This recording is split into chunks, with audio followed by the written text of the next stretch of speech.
Assalamualaikum warahmatullahi wabarakatuh. Halo generasi keren Indonesia, berjumpa kembali dengan Bu Daniar.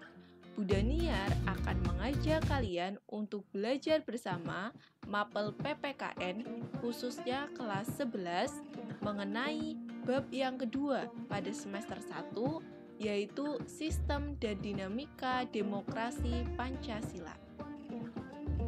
Ibu yakin kata demokrasi sudah tidak asing dalam telinga kalian, atau bahkan kalian sering mengucapkan kata demokrasi adalah sistem pemerintahan dari rakyat, oleh rakyat, dan untuk rakyat. Nah, ini merupakan salah satu pengertian demokrasi dari Abraham Lincoln.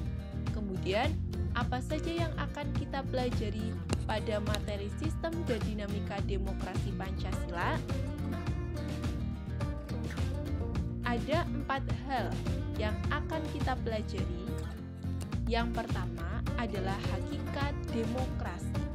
Yang kedua, menganalisis dinamika penerapan demokrasi di Indonesia. Kemudian memahami upaya dalam membangun kehidupan yang demokratis di Indonesia. Serta yang terakhir adalah mengkaji sistem dan dinamika demokrasi Pancasila yang sesuai dengan Undang-Undang Dasar 1945. Namun, kali ini kita akan fokus pada yang pertama, yaitu hakikat demokrasi. Coba kalian perhatikan gambar yang ditampilkan. Ibu yakin kalian sudah pernah mengikuti pemilihan ketua OSIS. Pemilihan ketua OSIS merupakan contoh perwujudan demokrasi di lingkungan sekolah. Atau kalian pernah mengantar atau melihat ayah dan ibu kalian atau bahkan kakak kalian yang mendatangi tempat pemungutan suara atau TPS pada saat pemilu ataupun pilkada.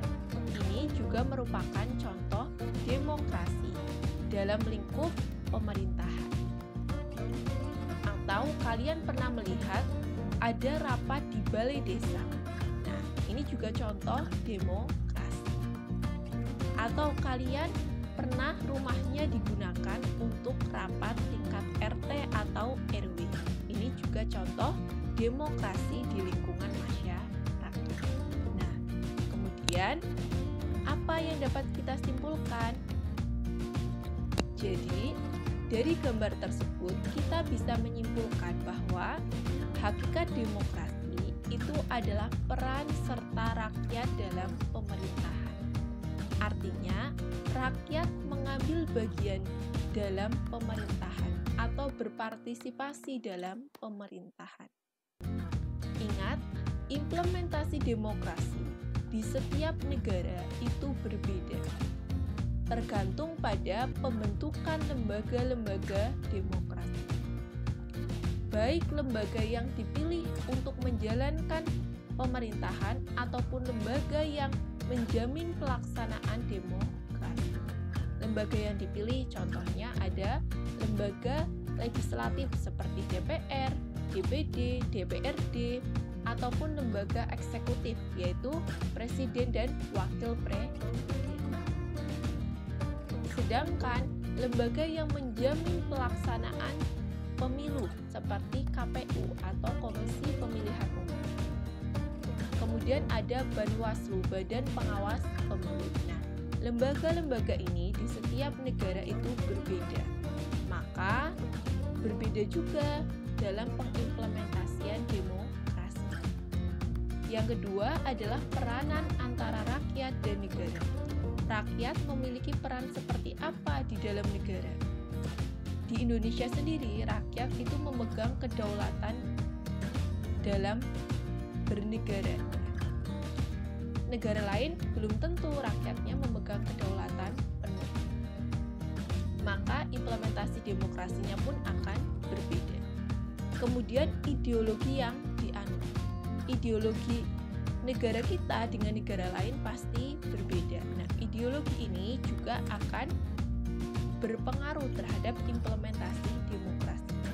Indonesia itu implementasi demokrasinya berdasarkan ideologi Pancasila.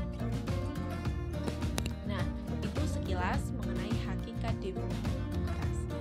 Kemudian, demokrasi sendiri itu berasal dari bahasa Yunani, yaitu demos dan kratos.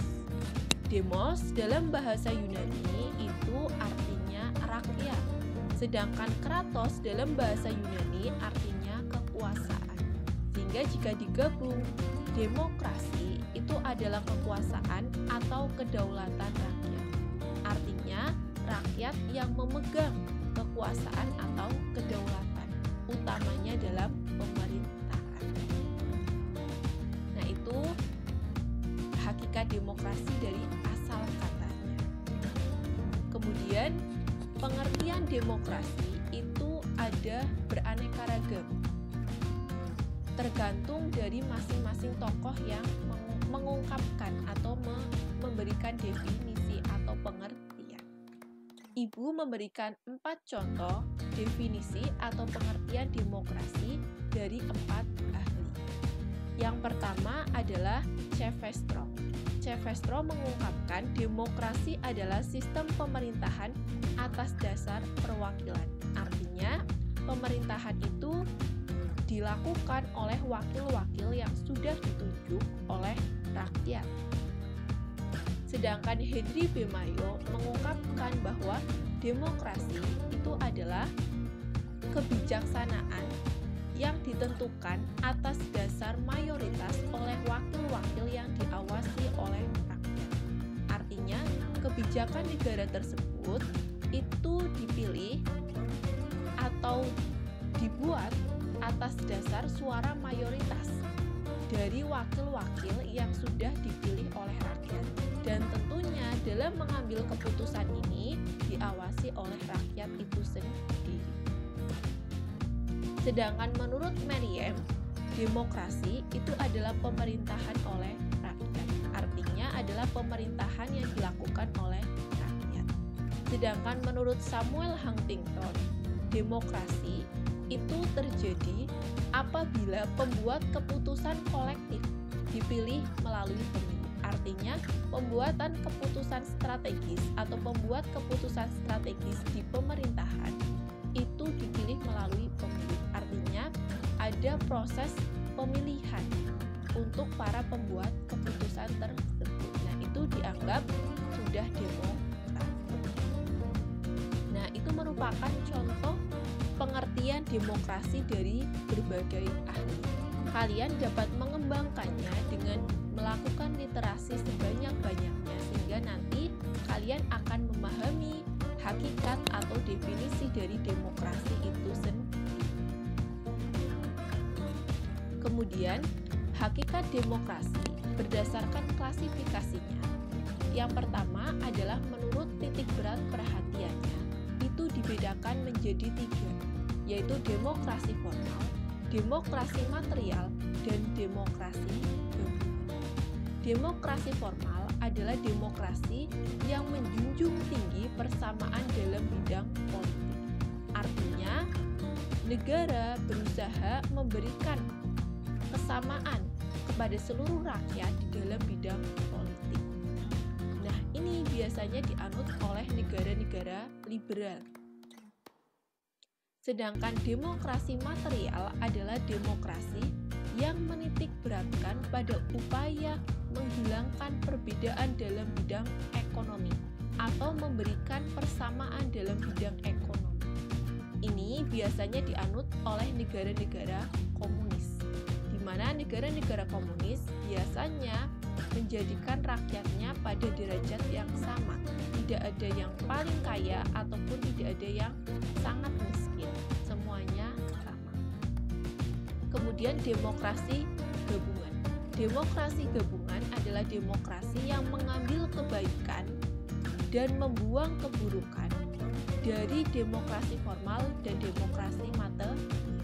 Maka dapat dibilang demokrasi gabungan itu posisinya berada di tengah-tengah, di mana dia mengambil kebaikan demokrasi formal yang menjunjung tinggi persamaan di bidang politik, dan juga mengambil kebaikan dari demokrasi material yang menjunjung tinggi persamaan di bidang ekonomi.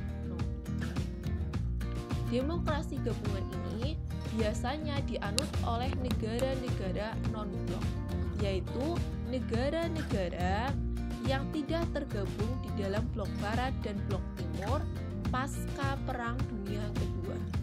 Blok barat adalah negara dengan paham liberal yang berada di bawah kendali Amerika Serikat. Sedangkan blok timur adalah negara dengan paham komunis yang berada di bawah kendali Rusia atau Uni Soviet sebelum itu. Nah, itu adalah demokrasi menurut titik berat perhatian. Yang selanjutnya adalah demokrasi menurut cara penyaluran aspirasinya. Demokrasi menurut cara penyaluran aspirasinya itu ada dua, yaitu demokrasi langsung dan demokrasi tidak langsung. Demokrasi langsung adalah demokrasi di mana rakyat itu berpartisipasi langsung dalam pemerintahan, berpartisipasi dalam pengambilan keputusan secara langsung. Sedangkan demokrasi tidak langsung adalah demokrasi di mana rakyat itu memberikan kekuasaan kepada wakil rakyat. Jadi memberikan kekuasaannya kepada para wakil rakyat yang sudah dipilih untuk melaksanakan kegiatan kenegaraan, contohnya dalam pengambilan keputusan yang strategis. Nah, itu adalah demokrasi menurut cara penyaluran aspirasinya. Ada demokrasi langsung dan ada demokrasi tidak langsung.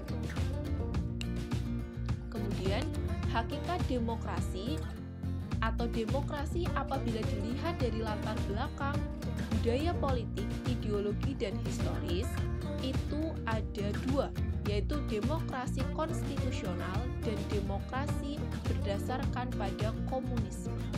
Demokrasi konstitusional adalah demokrasi yang mencita-citakan pemerintah yang terbatas kekuasaannya. Artinya, ada batasan waktu bagi para pemimpin dalam memimpin di negara tersebut. Contohnya, misalkan dibatasi selama 5 tahun, kemudian nanti akan berganti. Nah, ini berkembang di negara-negara seperti Amerika dan Eropa. Sedangkan demokrasi berdasarkan pada komunisme, ini adalah demokrasi yang mencita-citakan pemerintahan tidak dibatasi kekuasaannya. Artinya, pemerintah yang berkuasa itu dapat berkuasa selama mungkin, ya, karena tidak dibatasi waktunya. Nah, ini biasanya berkembang di negara-negara komunis. Nah, ini adalah demokrasi dilihat dari latar belakang budaya politik, ideologi, dan historis. Ada demokrasi konstitusional dan ada demokrasi berdasarkan pada komunisme. Selanjutnya, prinsip demokrasi. Ini sebagai pengetahuan ya. Jadi menurut Al-Mahmudi, prinsip demokrasi itu ada 10. Nah, ini itu dikenal dengan istilah soko guru demokrasi. Ada kedaulatan rakyat, pemerintahan berdasarkan persetujuan dari yang diperintah, kemudian ada kekuasaan mayoritas, hak-hak minoritas, jaminan hak asasi manusia, pemilihan yang adil, bebas, dan jujur, persamaan di depan hukum, proses hukum yang wajar, pembatasan pemerintahan secara konstitusional, pluralisme ekonomi, politik dan sosial, serta nilai-nilai toleransi, pragmatisme, kerjasama, dan mufakat. Ini merupakan soko guru demokrasi. Selanjutnya, apa yang perlu diperhatikan dalam membangun demokrasi? Dalam membangun demokrasi, setidaknya ada 4 hal yang perlu diperhatikan. Yang pertama adalah lembaga-lembaga negara. Nah, lembaga-lembaga negara ini termasuk birokrasi pemerintah. Ada lembaga eksekutif, ada lembaga legislatif dan ada lembaga yudikatif. Nah, ini harus diperhatikan. Kemudian partai-partai politik. Partai-partai politik ini harus dibangun dengan baik agar dapat melakukan kaderisasi sehingga dapat melahirkan pemimpin yang dapat memimpin negara atau memimpin pemerintahan. Kemudian pelaku ekonomi. Pelaku ekonomi ini harus dibangun sehingga mampu melakukan kegiatan ekonomi yang sesuai dengan suasana demokrasi. Artinya, tidak melakukan ekonomi yang justru memberatkan masyarakat. Kemudian yang terakhir adalah civil society atau masyarakat madani. Masyarakat madani ini harus dibangun agar mampu menjadi kekuatan dan juga pengontrol terhadap penyelenggaraan negara, sehingga penyelenggaraan negara ini akan tetap terarah untuk tujuan negara. Yang selanjutnya, indikator sistem demokrasi. Indikator sistem demokrasi menurut Afan Ghaffar itu ada 5. Yang pertama adalah akuntabilitas. Akuntabilitas di sini adalah bahwa pemegang jabatan yang dipilih oleh rakyat itu harus bertanggung jawab terhadap rakyat, harus bertanggung jawab terhadap kebijakan yang diambilnya, terutama kepada rakyat. Kemudian yang kedua, rotasi kekuasaan. Adanya rotasi kekuasaan ini dilakukan secara teratur, misalkan 5 tahun sekali. Rekrutmen politik yang terbuka, di mana setiap orang yang memenuhi syarat itu memiliki hak yang sama dalam mengisi jabatan politik yang dipilih oleh rakyat. Kemudian pemilihan umum. Pemilihan umum ini dilakukan secara teratur untuk memilih wakil-wakil rakyat yang nanti akan duduk di pemerintahan. Dan pemilihan umum ini harus dilakukan secara luber jurdil, langsung, umum, bebas, rahasia, jujur, dan adil. Kemudian menikmati hak-hak dasar. Artinya, setiap warga negara itu memiliki hak yang sama dalam berpendapat, dalam berkumpul dan berserikat, serta menikmati kebebasan. Nah, itu adalah indikator sistem demokrasi. Selanjutnya, landasan negara yang demokratis adalah kebebasan. Ini merupakan ungkapan dari Aristoteles. Jadi negara yang demokratis itu pasti memberikan kebebasan kepada masyarakatnya. Nah, untuk menuju demokrasi yang sehat dan stabil, itu diperlukan rakyat yang memiliki kesadaran dalam berkonstitusi. Karena konstitusi itu merupakan hukum tertinggi di dalam suatu negara. Maka rakyat itu harus memiliki kesadaran untuk melakukan dan menegakkan konstitusi ini. Kemudian supremasi hukum. Nah, supremasi hukum ini berkaitan dengan penegakan hukum yang adil dan tidak diskriminatif. Masyarakat harus memahami dan ikut berperan dalam menegakkan supremasi hukum.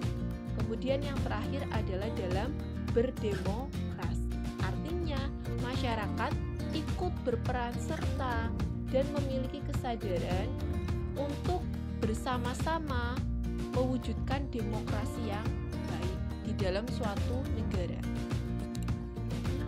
Itu merupakan kesadaran yang perlu dimiliki oleh rakyat.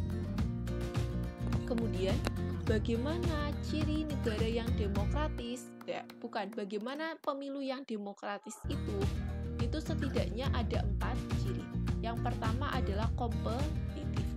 Artinya memberikan kesempatan yang sama kepada para calon yang akan bertanding di pemilu dalam menawarkan program atau berkampanye kepada pemilih. Jadi ada kesempatan yang sama, tidak dibeda-bedakan. Kemudian berkala. Berkala ini itu dilakukan secara periodik, artinya pemilu itu dilakukan secara periodik, misalkan 5 tahun sekali. Kemudian inklusif, artinya bersifat umum untuk semua warga negara. Jadi pemilu ini dapat diikuti oleh semua warga negara selama sudah memenuhi syarat. Kemudian jujur dan adil. Artinya, pemilu ini dilakukan secara jujur dan adil tanpa ada rekayasa. Nah, ini merupakan ciri pemilu yang demokratis. Di Indonesia sendiri, pemilu itu dilaksanakan secara langsung untuk memilih presiden, wakil presiden, anggota legislatif seperti DPR, DPD, DPRD, kemudian kepala daerah, dan juga kepala desa. Kepala daerah ini meliputi gubernur ataupun bupati dan wali kota. Sedangkan kepala desa ini juga dipilih langsung. Nah, kalau kepala desa ini itu yang ada di kabupaten. Kalau di kota itu diwakili oleh lurah. Nah, kalau lurah ini tidak dipilih melalui pemilu, tetapi ditunjuk langsung oleh wali kota. Nah, memprediksi negara demokratis. Jadi negara demokratis itu umpamanya berada di nomor 1. Apabila tidak bisa dilaksanakan dengan baik, itu akan melahirkan negara otokratis, yaitu negara di mana kekuasaannya itu dipegang sendiri secara mutlak. Nah, negara otokratis ini nanti akan menjadi negara gagal, di mana negara gagal ini itu tidak bisa menjalankan pemerintahan dengan baik. Nah, ketika pemerintahan tidak bisa berjalan dengan baik, itu nanti akan menjadi negara anarkis, yaitu negara yang memiliki banyak gesekan dan juga memperebutkan pemerintahan. Nah, kita berharap Indonesia itu berada di posisi nomor 1, yaitu negara yang demokratis. Walaupun masih banyak PR yang perlu diselesaikan. Salah satunya adalah kesadaran masyarakatnya untuk berpartisipasi dalam menegakkan demokrasi. Nah, itu saja materi mengenai hakikat demokrasi. Intinya, demokrasi menurut Aristoteles tadi adalah pemerintahan dari rakyat, oleh rakyat, dan untuk rakyat. Nah, demokrasi itu berasal dari bahasa Yunani, demos dan kratos. Demos itu artinya rakyat, kratos itu kekuasaan atau kedaulatan. Sehingga demokrasi itu adalah kekuasaan atau kedaulatan rakyat, di mana rakyat itu memegang kekuasaan atau kedaulatan di dalam suatu negara. Nah, yang paling penting di sini adalah untuk mewujudkan demokrasi itu diperlukan peran serta masyarakat. Nah, salah satunya adalah kalian semua, yaitu generasi muda yang harus peduli dalam demokrasi. Sekian dari Ibu, sampai jumpa pada pembelajaran selanjutnya. Tetap semangat. Wassalamualaikum warahmatullahi wabarakatuh.